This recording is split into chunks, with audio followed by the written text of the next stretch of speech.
आज हम लोग बीएड प्रथम वर्ष द्वितीय सेमेस्टर के अंतर्गत मंदबुद्धि बालक की विशेषताओं के विषय में अध्ययन करेंगे।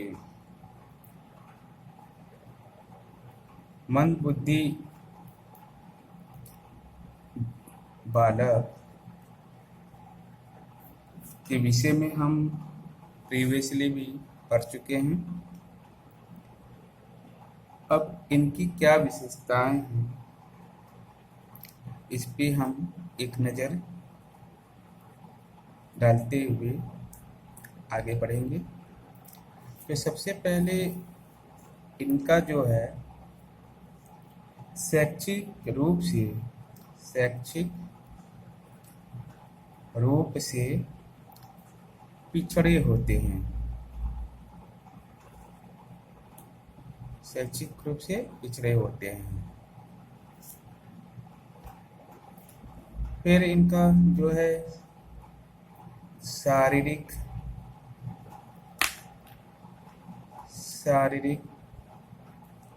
गठन भिन्न होता है।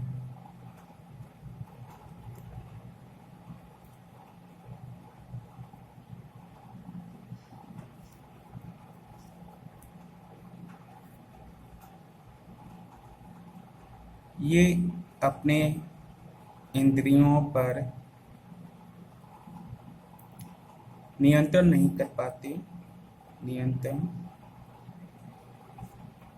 न होना,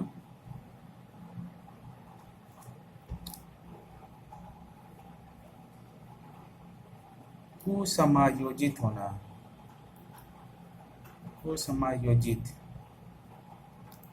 ये समायोजित नहीं हो पाते।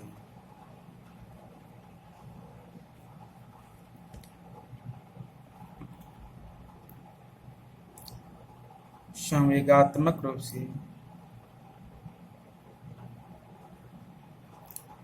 से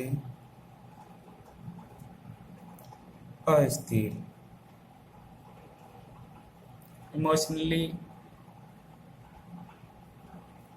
ये अस्थिर होते हैं। कोई कंट्रोल नहीं होता है इनके इमोशन पे। बुद्धि लब्धि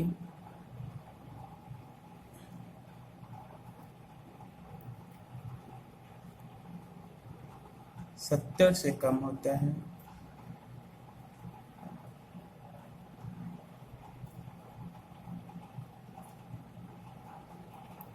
ये सामाजिक नहीं होते।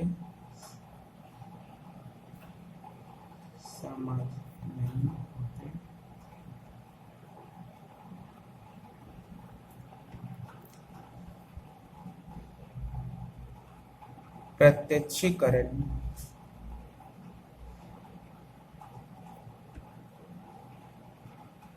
मंद गति से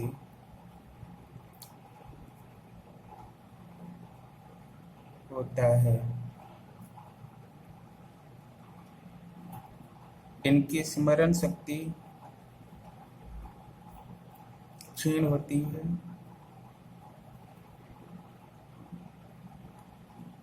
कमजोर या क्षीण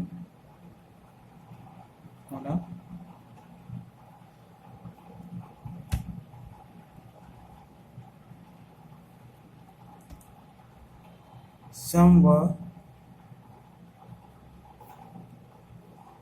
समूह के साथ सामंजस्य स्थापित नहीं कर पाते।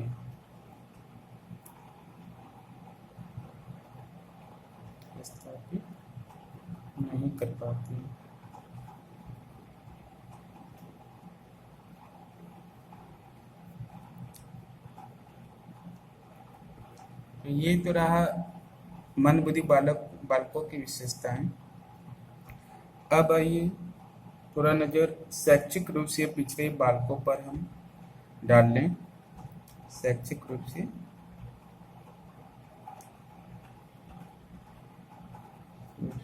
पिछड़े बालक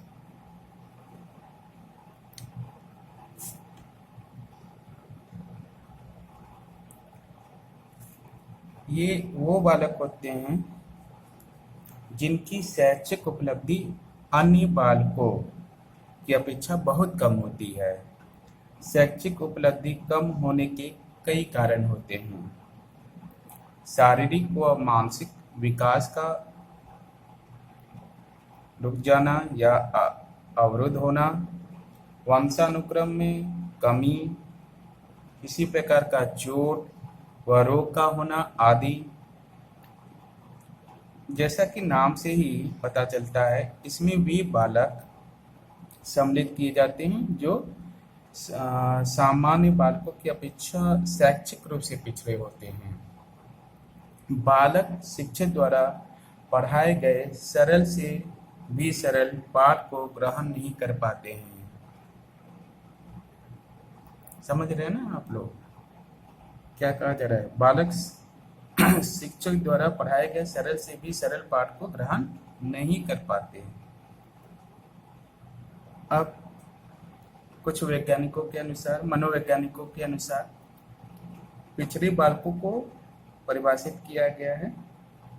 सॉरेल के अनुसार उन्होंने परिभाषित किया है, पिछड़ा छात्र वह है जो अपने ही आप के अन्य बालकों की अपेक्षा उल्लेखनीय शैक्षिक न्यूनता प्रदर्शित करता है।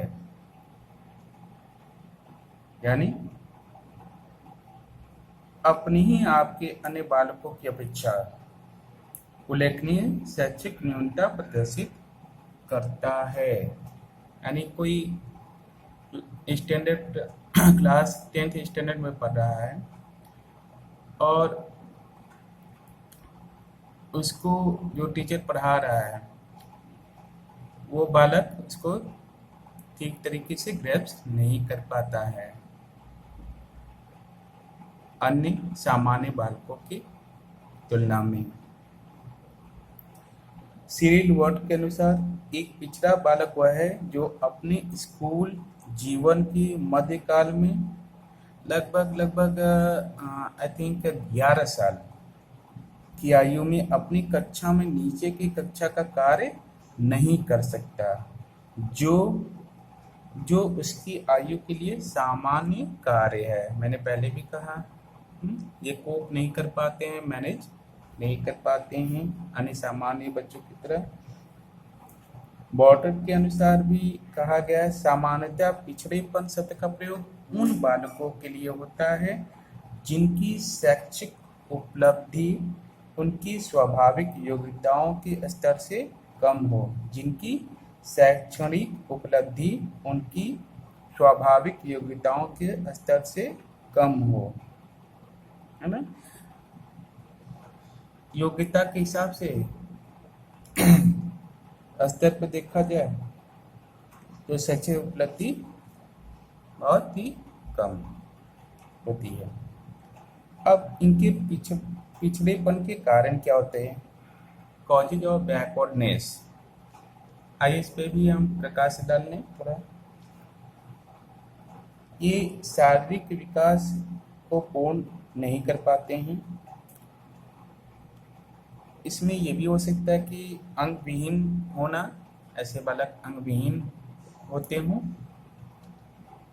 या किसी जटिल बीमारी से ग्रसित हों। मानसिक विकास अवरुद्ध हो जाना, ये भी एक कारण होता है। और दुर्बल स्वास्थ्य, अगर बच्चे को प्रॉपर आहार नहीं मिल रहा है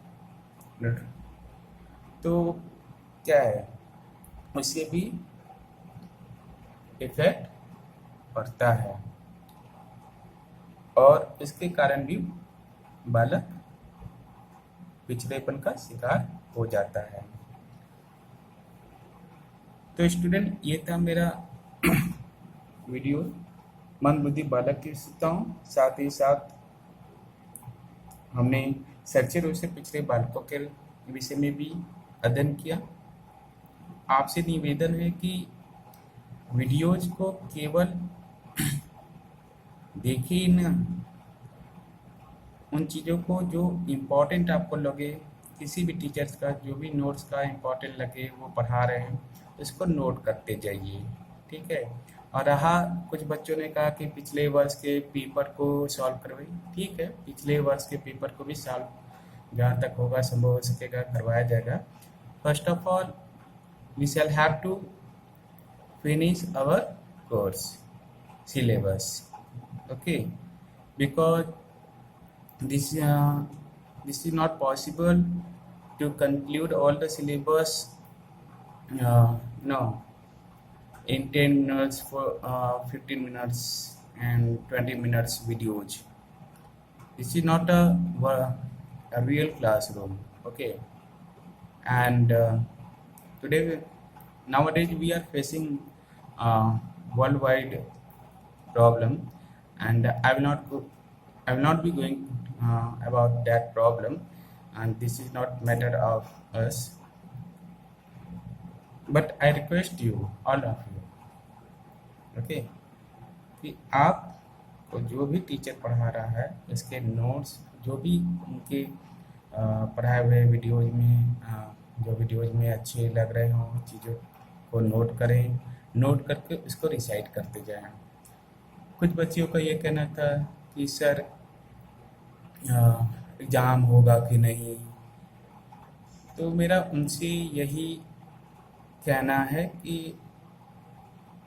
जब आपकी ट्रेन लेट होती है, आप देखते हो अपने मोबाइल पे देखते हो, है ना, वेयर इज़ माई ट्रेन, उस पर आप सर्च करते हो, ठीक है, और ये बताता कि ट्रेन लेट है, तो क्या आप घर से तैयार हो करके निकल करके वक्त के पहले आप नहीं पहुंचते हैं, जो इस ट्रेन का उस स्टेशन से डिपार्चर टाइम है उससे पहले पहुंचते हैं ना, तो प्रिपेयर